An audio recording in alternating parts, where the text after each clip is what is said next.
ഗൗരി, ഞങ്ങളുടെ ക്ലാസിന്റെ അഭിമാന താരം.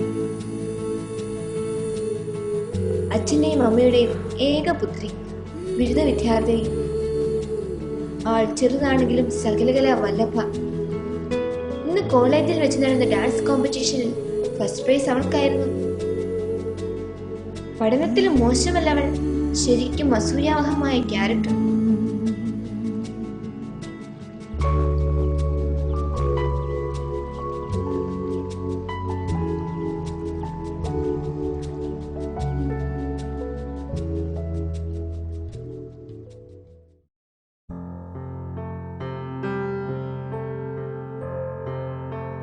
പുറമേ എത്ര ചിരിച്ചാലും ഉള്ളുകൊണ്ട് അവൾ കരയുകയായിരുന്നു. അച്ഛനമ്മമാർ വലിയ ഉദ്യോഗസ്ഥരായിട്ട് എന്താ കാര്യം? അവളുടെ സന്തോഷവും സങ്കടവും ഒന്നും അവർ അറിയുന്നില്ല, അറിയാൻ ശ്രമിക്കുന്നില്ല. പാവം കുട്ടി. അവൾ ആഗ്രഹിക്കുന്ന സ്നേഹവും സാന്ത്വനവുമെല്ലാം അവർ നിരസിക്കുകയാണല്ലോ.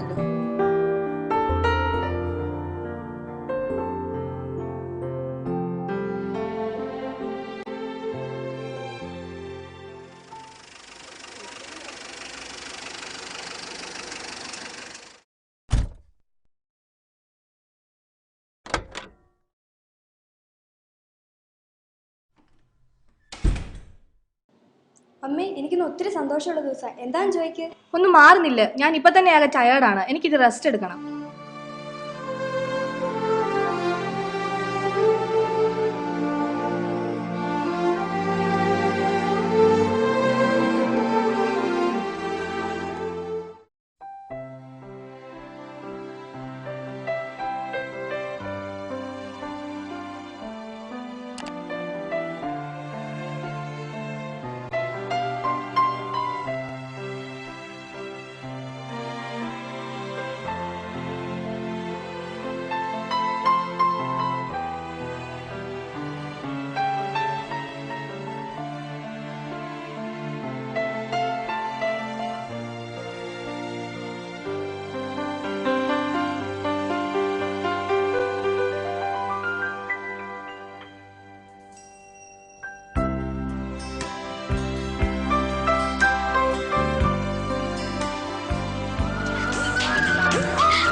സോറി, എനിക്ക് സംസാരിക്കാൻ താല്പര്യമില്ല.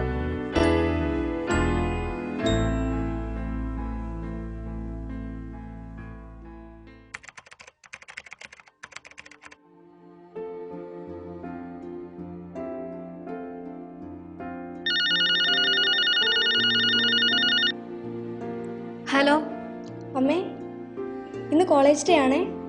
ഞാൻ 2 പാട്ട് സെലക്ട് ചെയ്തിട്ടുണ്ട്. ഏത് പാടണമെന്ന് കൺഫ്യൂഷനാണ്. സമയമില്ലാത്ത സമയത്താണോട് ഇതൊക്കെ ചോദിക്കുന്നത്? ഒന്ന് വെച്ചിട്ട് പോ.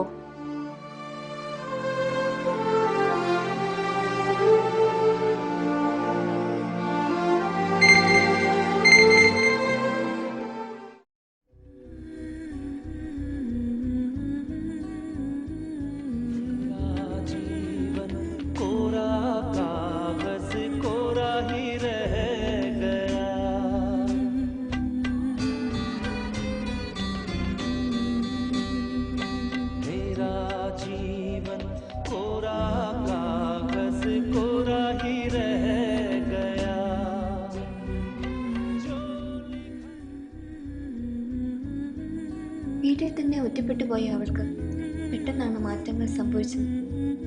ഏതോ സ്വപ്നലോകത്തിൽ ചിറകടിച്ച് പറക്കുകയാണ് അവൾ. അച്ഛനമ്മമാർ നിരസിക്കുന്ന സ്നേഹത്തെക്കുറിച്ചൊന്നും ഓർത്ത് ഇന്നവൾ വിരുമ്പാറില്ല.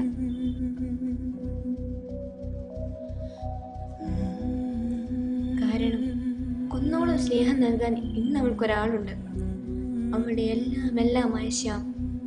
ദുഃഖങ്ങളുടെ കാണാകയത്തിൽ നിന്നും സ്നേഹത്തിൻ്റെയും സ്വാതന്ത്ര്യത്തിൻ്റെയും ഉച്ചസ്വായിലേക്ക് ഒരു മിസ്ഡ് കോളിലൂടെയായിരുന്നു അവൻ കടന്നു വന്നത്. മൗനത്തിൻ്റെ ഭാഷയിൽ തുടങ്ങിയ ആ ബന്ധത്തിന് ചിറകു മുളയ്ക്കാൻ അധിക സമയം വേണ്ടി വന്നില്ല.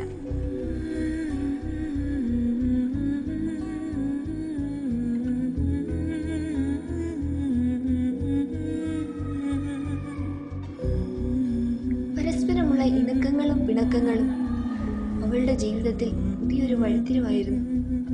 അവൻ്റെ ഓരോ വാക്കും ഓരോ സന്ദേശങ്ങളും അവളിൽ ഒരു നനുത്ത മഴത്തുള്ളിയായി പെയ്തിറങ്ങി.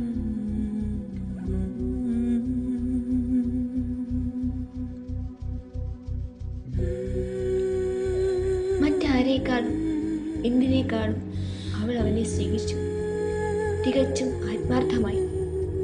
അവനോടൊപ്പമുള്ള ഒരു ജീവിതം, അതായിരുന്നു അവളുടെ ഏറ്റവും വലിയ സ്വപ്നം. അവൻ്റെ വിളിക്കായി അവൾ കാതോർത്തിരുന്നു. ഒടുവിൽ അത് സംഭവിച്ചു.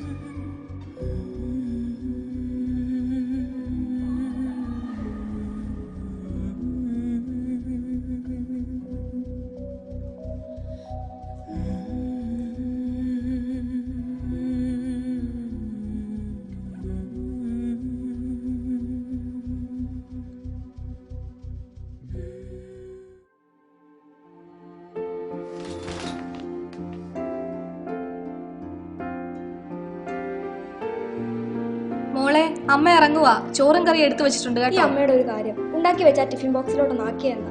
എനിക്ക് നേരത്തെ പോയിട്ട് കുറച്ച് അത്യാവശ്യമുണ്ട്. ഓ, അമ്മയുടെ പോക്ക് കണ്ടാ തോന്നുന്നുണ്ട് കളക്ടർ ഉദ്യോഗത്തിന് പോകും. യൂണിവേഴ്സിറ്റിയിലെ പൊടി പിടിച്ച് ഫയലിലേക്കല്ലേ പോകും. പിന്നെ കുറച്ച് വയ്യ എന്താ? തന്തേ പോലെ മോളും തുടങ്ങിക്കോണം. വയസ്സ് 10-18 ഇനിയെങ്കിലും തന്നെത്താൻ വിളമ്പി കഴിക്കാൻ ശീലിക്കണം.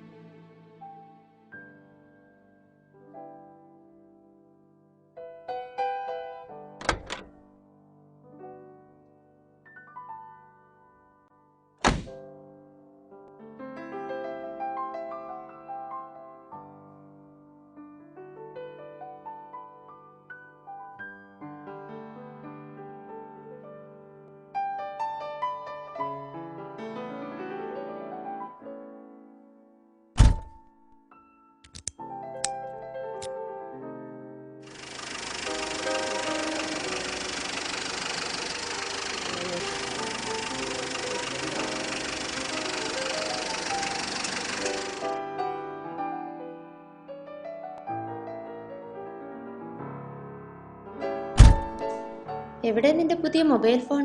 ഏത്? കഴിഞ്ഞ ആഴ്ച വാങ്ങിയത്. അതോ? അത് ഗൗരിക്ക് വാങ്ങിയതാ. മോക്കത്തിന് ഈ പ്രായത്തിലെ ക്യാമറയും ഇന്റർനെറ്റും മൊബൈൽ. ഇന്നത്തെ കാലത്ത് മൊബൈൽ ഇല്ലാത്തവരാരാ? ഇത് നമ്മുടെ കാലമൊന്നും അല്ലല്ലോ, ഇന്റർനെറ്റ് യുഗമല്ലേ. ഗൗരിക്ക് ഇന്നലെ ക്ലാസ് ഉണ്ടായിരുന്നല്ലോ. എന്തേ? അല്ല, ഞാനിന്നലെ ഓഫീസിൽ നിന്ന് വരുമ്പോ ഗൗരി ഒരു പയ്യന്റെ ബൈക്കിന് പുറകിലിരുന്ന് പോകുന്നു. പിന്നെ നിനക്കാള് തെറ്റിയതാവും. അവൾ അച്ഛന്റെ കൂടെ പോലും ബൈക്കിൽ പോകാറില്ല. അപ്പോ എനിക്ക് തെറ്റ് പറ്റിയതാവും.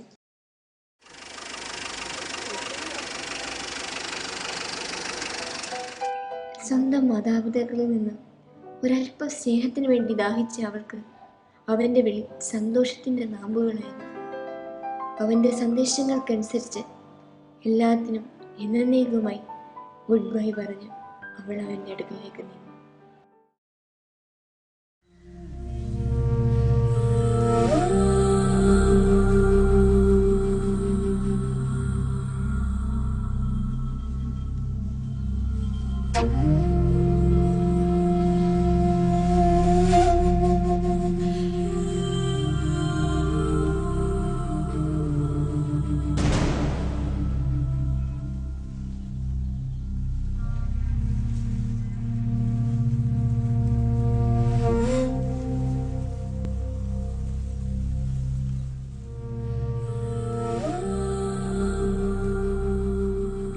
പുതിയൊരു ലോകത്ത് ചിറകടിച്ച് അവനുമായിട്ടൊരു ജീവിതമെന്ന സ്വപ്നവും പേറി അവൾ പറന്നു.